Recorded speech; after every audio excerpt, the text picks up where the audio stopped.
A cargo container loaded with gold disappeared without leaving any evidence from the Baltimore port in 1985. The investigation puzzled federal law enforcement officers, came to a halt within several months, and was silently stored in government records. Almost 4 decades afterward, an ordinary storage facility sold at a public sale uncovered a sealed chamber concealed behind aged equipment. Within were 6 gold ingots, each coated in black paint. However, when one identification number was partly revealed, it led directly back to that frigid October evening. During October 1985, the Baltimore port was functioning at maximum efficiency, with freight transported according to strictly controlled timetables. The harbor's operational systems were founded on systematic discipline and documentation, particularly in the high protection areas designated for precious cargo. In one of these sectors, a container designated for shipment from Miami to New York arrived on schedule based on the shipping list. It contained 20 gold ingots with an aggregate estimated worth of $31 million. The freight was recorded upon arrival, entered into the facility's tracking system, and positioned in a specified storage area awaiting additional transport. Everything seemed orderly. When the dawn shift commenced on October 17th, the container had vanished. No departure was recorded in the database. Facility workers initiated searches of the neighboring container stacks, presuming an internal error in placement. By 9 a.m., protection personnel elevated the matter, and by midday, the terminal's management officially designated the container as disappeared. Internal documentation was completed, and harbor officials contacted federal agents within a day. As detectives started examining the custody chain, they instantly discovered the initial irregularity. Monitoring cameras covering the section where the container was stored had malfunctioned less than a day before the vanishing service request, mentioning unstable video and suspected electrical issues, was submitted and approved by a licensed contractor handling electrical systems within the port. The occurrence timing, along with the cargo's value, created immediate sabotage suspicions. Additional investigation disclosed that a vehicle departed the port at 3:40 a.m. that identical evening.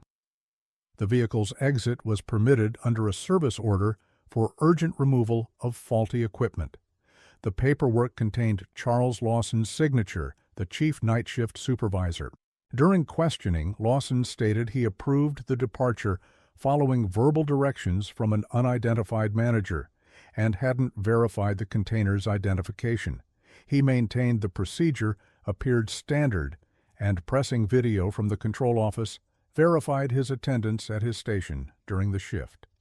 His account, regarding timing at least, remained consistent. The service order underwent thorough examination. It mentioned a non-existent internal task code and specified a false identification number for the extracted equipment. The transport vehicle wasn't part of the port's standard shipping fleet. The truck was leased using false identity, using counterfeit documentation, with the agreement executed through a neighborhood vehicle rental business by someone not observed since. The security officer manning the entrance stated the operator showed authentic-appearing documentation and displayed the typical reflective jacket and identification badge. No reason existed to suspect criminal activity then. The Federal Bureau of Investigation assumed control of the investigation. Specialist teams analyzed every available evidence from entrance and departure records, security station logs, equipment documentation, and personnel access files. The container identification number was added to a global monitoring system, and the gold ingot codes were shared with financial institutions, refineries, and primary commodity traders. No correlations were reported. The probe focused internally. Assessments were created for staff having access to container timetables, dispatch permissions, or understanding of security system weaknesses. Internal conflicts, dissatisfied former employees, and disciplinary action records were thoroughly reviewed. Several individuals emerged, including people recently terminated or showing unexplained monetary activities, but none of the clues yielded solid proof. The supervisor, Charles Lawson, stayed under investigation. While his statement seemed reliable and his appearance on security recordings confirmed his physical whereabouts, detectives questioned his readiness to authorize after-hours removal based purely on verbal directions. Nevertheless, no evidence existed connecting him to the vehicle, the fraudulent service order, or the individuals orchestrating the scheme. No financial connections were discovered, no lifestyle modifications, and no international accounts. The specialist examination found nothing prosecutable. Without identification marks, surveillance recordings, or a traceable purchaser for the stolen gold, the probe reached an impasse. Various theories spread throughout the detective task group. Some officers suspected the robbery was planned by experts with internal access, potentially hired from beyond the port. Others theorized it was an internal scheme executed by staff with comprehensive knowledge of surveillance limitations, documentation procedures, and shift timetables. A minority suggested the entire disappearance was orchestrated insurance deception, though no evidence indicated cooperation between the port and insurance company. Months elapsed. Clues disappeared. Court orders revealed only failures. In 1986, the investigation was reduced in importance. In 1987, the FBI's Serious Crimes Unit officially moved it to unsolved case classification. By spring 1988, the documentation was packaged, marked as unresolved, and stored within a federal archive center. From law enforcement's perspective, the robbery was a phantom crime, perfectly scheduled, efficiently performed, and expertly hidden. The container's disappearance created no reliable witnesses, no material proof, and no electronic evidence. The gold, valued in millions, appeared to have vanished instantly. The criminals disappeared with it, creating only a gap in port security records and a closed investigation file containing numerous unanswered mysteries. For more than 3 decades, the investigation remained dormant. Sometimes new agents or reporters retrieved the documentation for analysis, but without fresh evidence, revival was impossible. The identities on the service orders disappeared. The rental documentation was eliminated, and the individuals once suspected either disappeared or returned to normal life. The vanishing of container XM-45789 became a warning story in shipping communities and was sometimes mentioned in security education programs, but for most participants, it was overlooked. This situation changed in 2023 when a forgotten container in a leased storage facility would reopen the sealed documentation and propel the investigation back into public attention.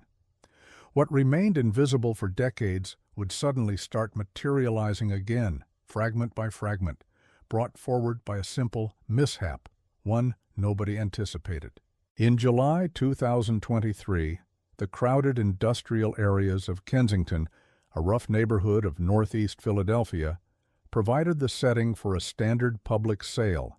Multiple storage facilities were being liquidated due to extended unpaid fees, their contents legally abandoned and available to purchasers, hoping for valuable items concealed among abandoned belongings.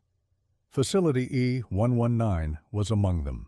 It remained unopened for over 10 years. The lease was dormant since 2012, and no relatives claimed possession. Following regulations, the storage company maintained it for 9 years before beginning the legal abandonment procedure. Without received payments and nobody responding to several certified notifications, the contents were approved for sale.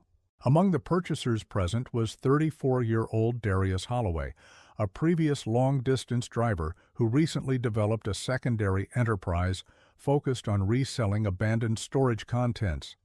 Equipped with a reasonable budget and talent for recognizing overlooked worth, he submitted a successful offer for E119, attracted more by its external dimensions and position than any anticipation of concealed valuables.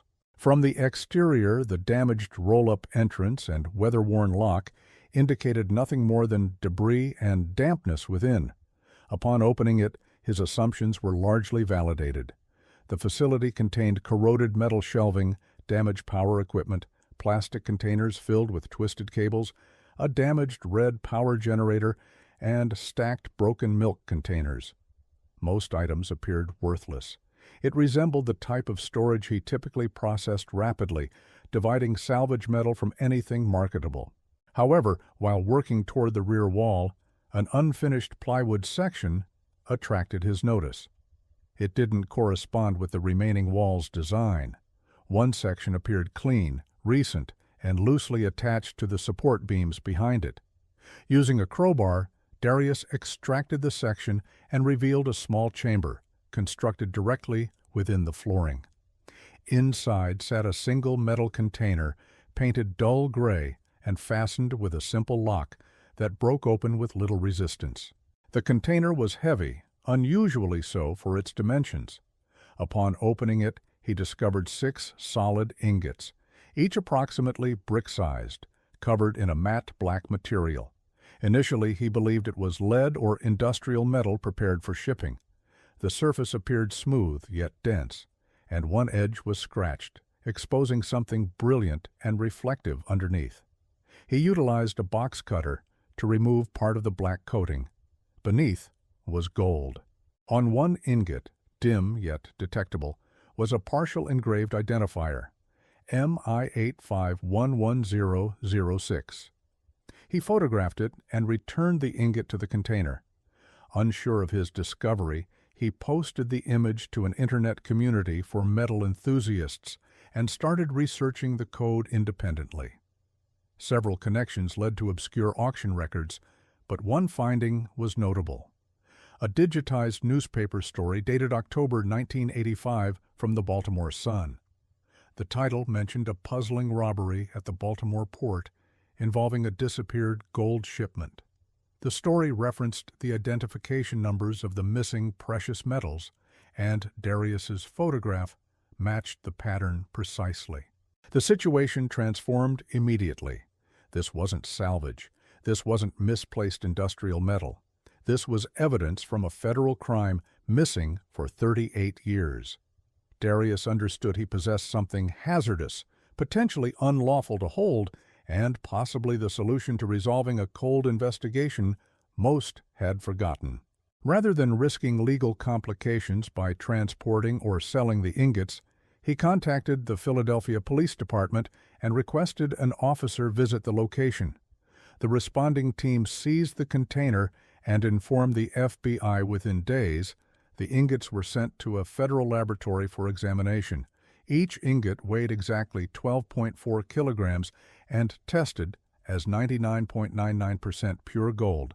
The identification number Darius had partially revealed was verified as matching one of the 20 codes published in 1985 within the FBI stolen property records.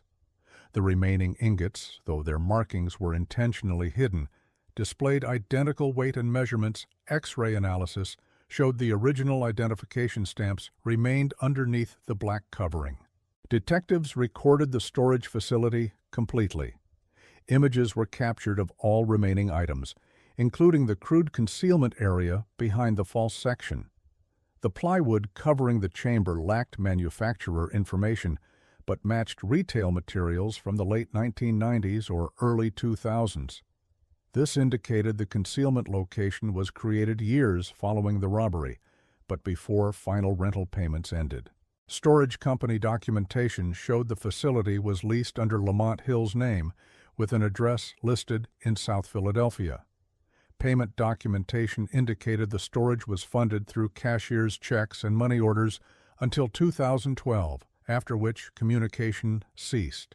This information activated the 1985 investigation reactivation.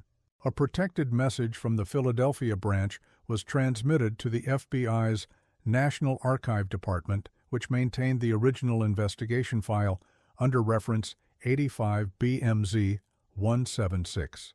Within 48 hours, the complete archive, including internal communications, crime scene photographs, interview records, and shipping documentation, was sent to the Bureau's Major Robbery Task Force. What remained inactive for nearly 4 decades suddenly became active again. For the first occasion since the original probe went cold, federal officers held material evidence. Gold connected not only by weight and purity, but by identification number, container code, and trafficking characteristics. The only remaining question was how the gold reached a dusty storage facility in Philadelphia, and who placed it there. The ingots remained undisturbed for decades, indicating the person who concealed them either never returned or never attempted to retrieve them. The identity on the lease documents provided the only starting point investigators possessed. However, even this minor detail opened access to a new investigation phase. As files were retrieved and clues started appearing, the quiet that characterized the Baltimore gold robbery for 38 years was finally broken. The moment the FBI verified that the gold ingots discovered in the Philadelphia storage facility matched the identification numbers from the 1985 Baltimore robbery, the cold investigation was officially resumed. Agent Reginald Brooks, an experienced detective specializing in long unsolved federal crimes, was designated to direct the operation. His initial action was retrieving the complete archive of the original probe, labeled 85BMZ176, from the Bureau's remote storage center in Virginia. The documentation arrived in 4 sealed containers, aged folders, microfilm reels, record books, and photograph negatives documenting every aspect of the port's design, interview notes, shift timetables, and specialist reports. Brooks began with the fresh material, the storage facility E119 contents. The custody documentation for the recovered gold was carefully recorded. Specialist analysis had already verified the gold's purity, weight, and identification format. The number MI8511-006 exactly matched one of the 20 ingots declared stolen in the 1985 event. Though the remaining 5 ingots were damaged with flat black covering, internal scanning verified that original codes remained undamaged beneath the surface. The wooden section hiding the metal container had no identifications, but the hardware store fasteners and plywood material indicated installation sometime between the late 1990s and early 2000s. The storage facility was registered under Lamont Hill's name. Brooks requested all available identification and background documentation. Hill, according to state records, died in 2018 at age 63. The Philadelphia location linked to his driver's permit matched the billing location used for storage payments between 2003 and 2012. Payment documentation showed Hill used money orders and cashier's checks, making fund source tracing difficult. No internet accounts or email contacts were connected to the rental, but Brooks discovered what he required in Hill's associations. Lamont Hill was a Teamsters Local 132 member, registered as a contract driver in the Baltimore-Washington region during the 1980s. In 1985, he possessed temporary authorization for container collections and deliveries at the Baltimore port under a brief contract with a shipping company called Bay Harbor Freight. The business stopped operations in 1987 and left disorganized documentation, but Brooks requested archived tax documentation and internal examination files. One file contained a scanned photograph of a handwritten service order dated October 17, 1985, permitting emergency extraction of damaged freight from the South Terminal. The scanned document matched identical format and language as the false paperwork used during the robbery. The handwriting on the document attracted Brooks's attention. He obtained Hill's 1984 commercial permit application copy, which included a signature sample. A specialist handwriting analyst compared both and determined high probability they were created by the same person. With this connection confirmed, Hill was positioned at the robbery location, operating under forged documentation authority. The following step involved understanding who authorized the contract Hill was working under. Brooks investigated Bay Harbor Freight's business records. The registered owner was Leo Grant, a recognized individual in the Bureau's organized crime records. Grant was investigated twice by federal authorities in the late 1980s for suspected weapons trafficking and customs violations. Neither investigation resulted in charges, but both revealed his extensive knowledge of port operations, shell businesses, and falsified shipping documents. Grant died in 2009, but records indicated his activity in the shipping sector during the gold robbery. Among archived inspection documentation from Bay Harbor Freight was a repeated name, Eldridge Marion. Identified as a subcontracted specialist, Marion was responsible for on-location electrical maintenance at several East Coast terminals, including Baltimore. Further investigation revealed Marion submitted the service request that disabled security cameras in the gold containers area during the robbery night. The request mentioned irregular voltage problems and was recorded without suspicion. Then his request received approval through standard contractor procedures and was completed within the time frame preceding the robbery. Brooks now had 3 linked individuals, Hill, Grant, and Marion, each connected to one essential crime element. Hill operated the vehicle that extracted the container. Grant created the documentation trail and probably coordinated the operations. Marion established conditions for visual monitoring to be disabled.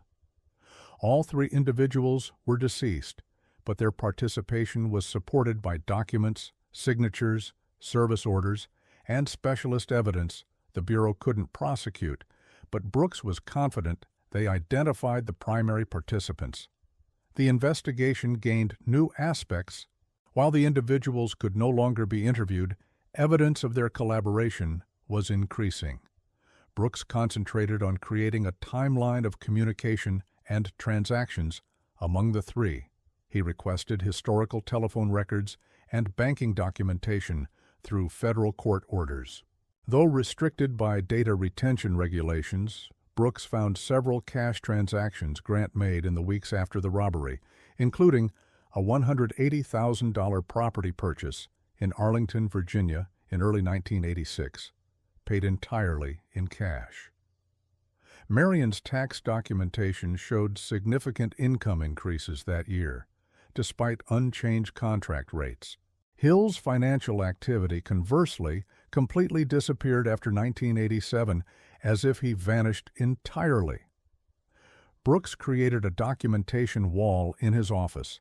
Names, photographs, contracts, lease agreements, tax documents, and surveillance plans from 1985. A single sequence of events started emerging, connecting each participant to one essential function. The operation's precision, the lack of material evidence, and the extended silence surrounding the stolen gold all indicated a planned crime, performed with discipline and insider information. What most interested Brooks was the final element, the gold itself. While Grant and Marion showed evidence of profiting from the robbery, Hill never did. The gold ingots remained untouched, buried in a storage facility under his identity, preserved behind a temporary wall, sealed and concealed, yet never sold or traded.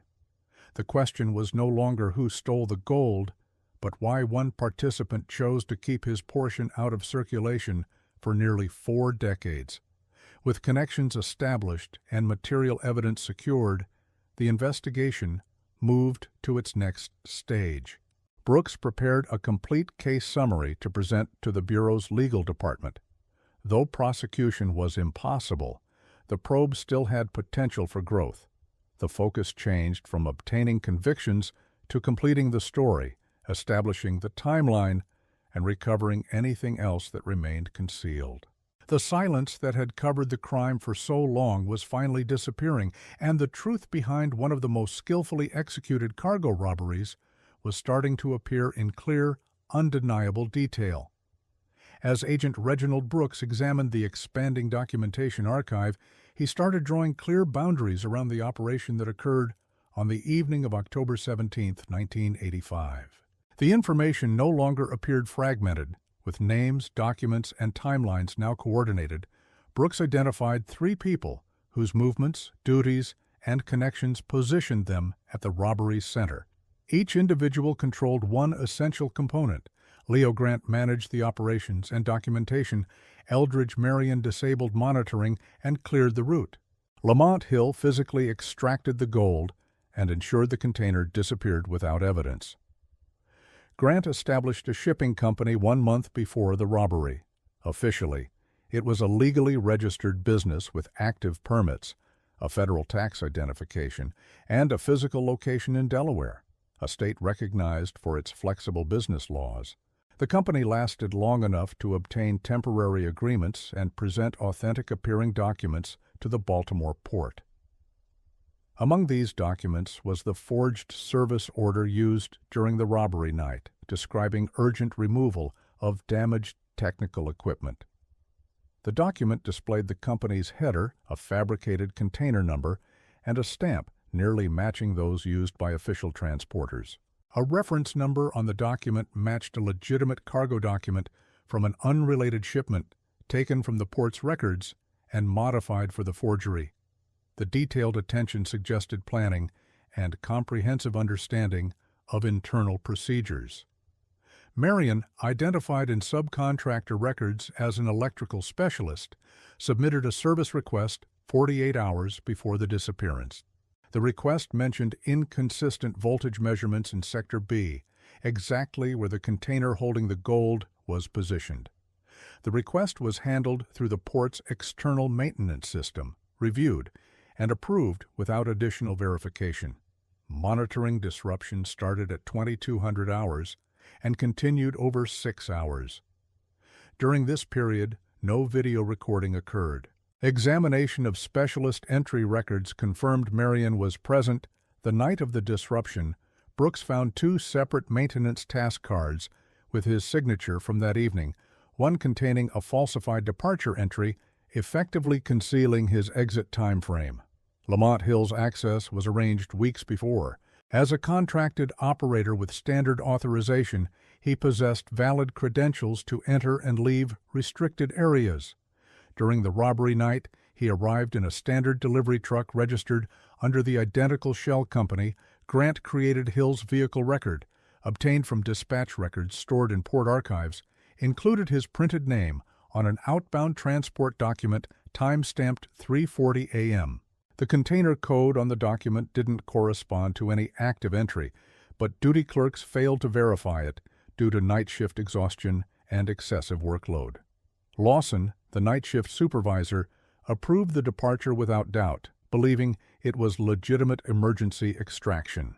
Hill then transported the container from the port, avoiding inspection, under official documentation cover, assisted by the inactive monitoring system and the pre-approved vehicle document. Within 30 days of the event, Leo Grant made a significant cash purchase. A single-family residence in Arlington, Virginia, paid completely without recorded mortgage or financing. Financial documentation revealed no traceable withdrawal from banking institutions, suggesting payment was made in physical currency. Simultaneously, Marion registered possession of 2 new vehicles, each under different business names, both connected to a postal box in Maryland. These purchases indicated clear financial capability, improvement, inconsistent with their previous income records. Hill, in comparison, disappeared from institutional documentation. He submitted formal resignation from his driving agreement within 2 weeks of the event. After 1986, he stopped filing federal tax documents, closed all known bank accounts, and disconnected his phone line. Property documentation showed no purchases, and vehicle registrations under his name were terminated. Brooks found no evidence Hill attempted laundering or selling any stolen gold portion. Instead, his financial activity went completely silent, supporting the theory he chose to go underground not for escape, but to prevent detection. Nearly 20 years afterward, Hill reappeared in administrative records through storage facility E119 Rental. The application was submitted under his legal identity, but the listed location was a previous residence, and contact information was invalid. Payments were made using cashier's checks from an out-of-state financial institution. The storage agreement remained active from 2003 until 2012, when automatic payments stopped. Nobody claimed the contents after Hill's death in 2018 from documented cardiac arrest. His storage remained closed until the default procedure transferred the facility to public sale. According to family interviews conducted during the probe, Hill became increasingly isolated in the years following the mid-1980s. He avoided long-distance travel, rarely responded to personal calls, and refused most social activities. Psychological evaluation based on interviews with relatives and associates indicated chronic anxiety and emotional withdrawal patterns, likely related to long-term unresolved criminal participation burden. Those close to him knew he was involved in something serious, but claimed never learning the specifics. Brooks examined these patterns and determined Hill never attempted liquidating his stolen gold portion. Instead, he concealed it, secured it behind a false section in a rented storage facility, and left it untouched. The choice may have resulted from fear, guilt, or strategic belief that sufficient time would make the gold untraceable. However, time never provided the protection he anticipated. Payments eventually ceased. The facility was reclaimed and contents revealed. That rediscovery reactivated every inactive clue. Hill's actions, or lack thereof, provided the essential connection needed to reconstruct the crime. Each function was now established. Grant provided the infrastructure. Marion managed the environment. Hill executed the transport. Together, their strategy succeeded without immediate consequences. However, Hill's unwillingness to spend any amount would ultimately expose the silence. The investigation, long stored and forgotten, was now closer to resolution than ever before. What remained was understanding the night itself, not through speculation, but through reconstructed facts.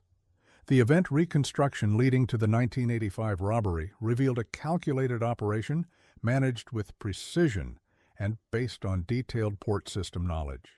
The timeline, rebuilt through archived documents, contractor documentation, maintenance records, and forged paperwork, suggested planning started at least 1 month before the robbery.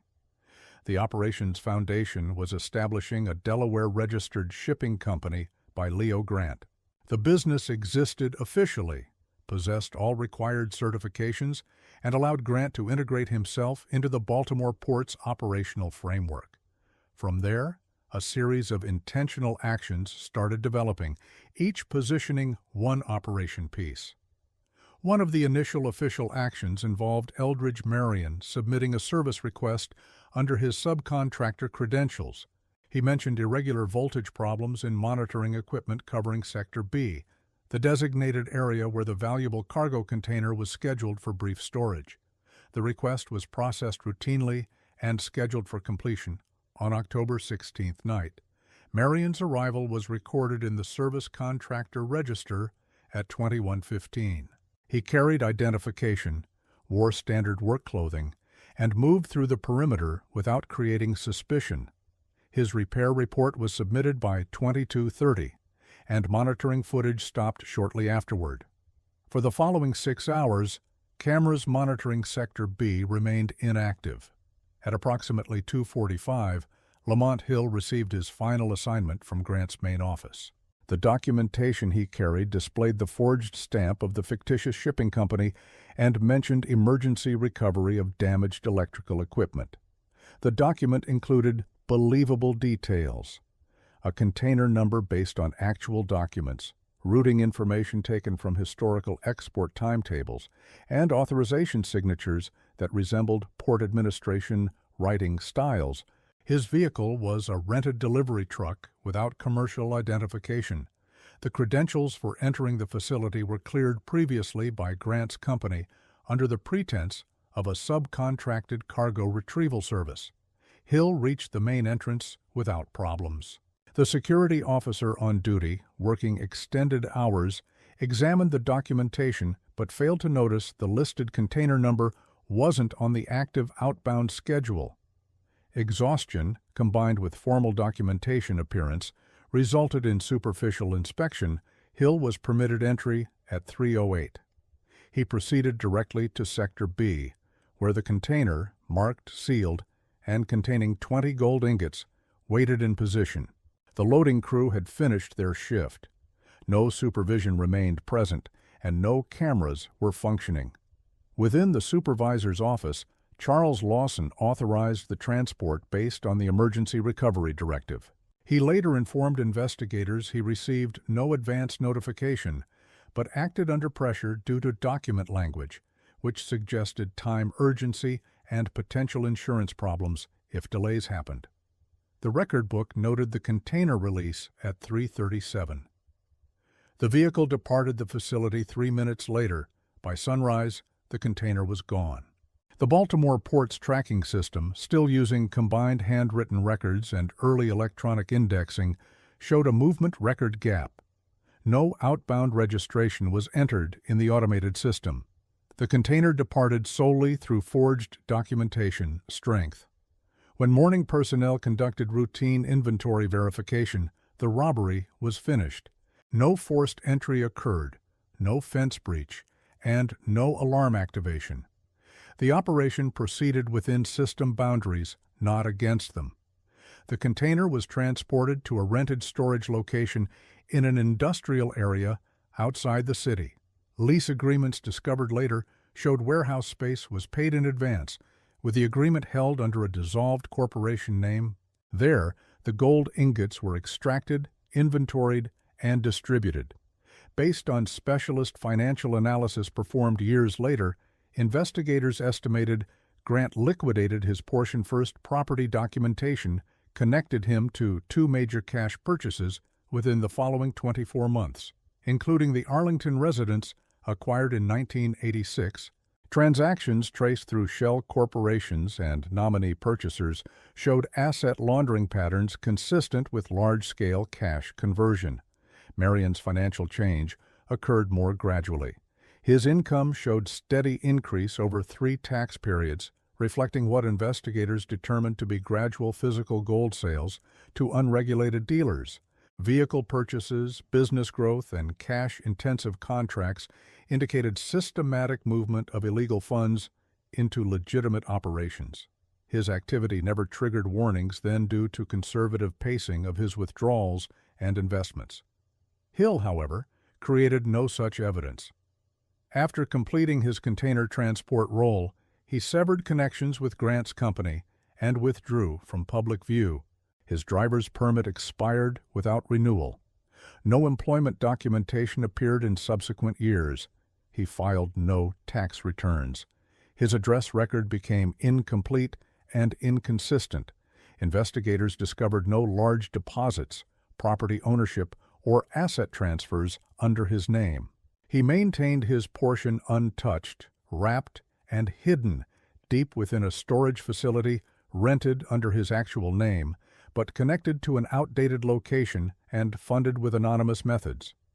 The 6 ingots recovered in 2023 matched the weight, dimensions, and manufacturing marks of those stolen in the robbery.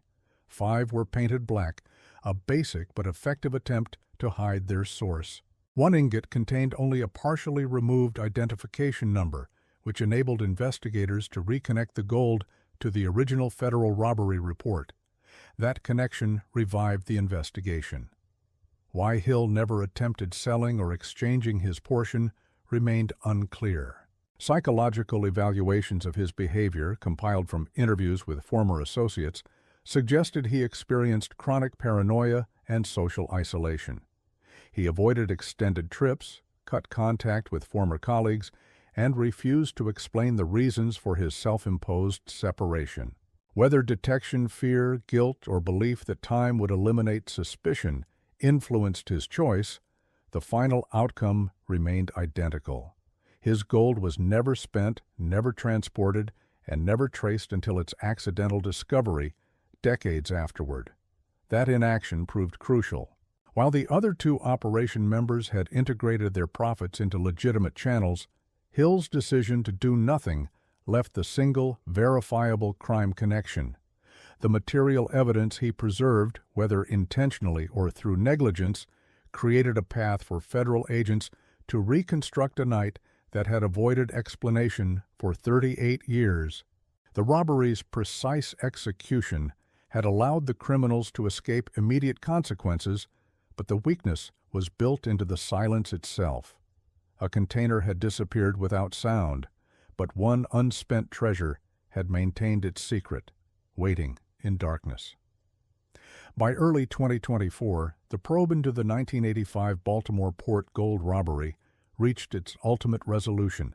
After months of specialist accounting, property investigation, and interagency cooperation, federal authorities officially concluded the investigation as resolved. No criminal charges followed all three main suspects, Leo Grant, Eldridge Marion, and Lamont Hill, had died years before. However, the Justice Department proceeded with civil asset retrieval, targeting wealth and possessions proven acquired through stolen gold proceeds. The primary attention turned to Leo Grant's estate documentation showed that shortly after the robbery, Grant purchased residential property in Arlington, Virginia for cash. At that time, the transaction created no suspicion as funds were channeled through a limited partnership managed by a representative. However, with retrospective examination and context provided by the reopened probe, the connection became clear. Specialist financial analysts traced liquid asset movement from Grant's shipping company into the shell organization, then directly into the real estate purchase. The court permitted forfeiture procedures and the property was confiscated. His surviving relatives challenged the ruling, but federal prosecutors presented adequate evidence connecting the funding source to the 1985 crime. Ultimately, an estate portion was sold, and proceeds were transferred to the U.S. Treasury. Eldridge Marion's financial evidence proved more limited, yet still traceable. Investigators recorded several vehicle purchases and business investments in the years after the robbery, all completed through cash-intensive transactions. His surviving spouse inherited 2 commercial vehicles and a small property in Baltimore County. Using financial subpoenas and archived utility records, investigators confirmed these assets originated during the post-robbery period. Though Marion was never convicted during his lifetime, the circumstantial and financial evidence was deemed persuasive. A civil forfeiture directive was issued, resulting in government reclamation of the vehicles and property line placement. These actions were conducted privately, without public court procedures, but reflected the legal system's approach to unresolved financial crimes connected to deceased individuals. The most surprising development came not from those connected to the original crime, but from the individual whose chance discovery reignited the entire investigation. Darius Holloway, a former driver-turned-storage auction purchaser, had followed procedures when he reported the hidden chamber in Facility E-119.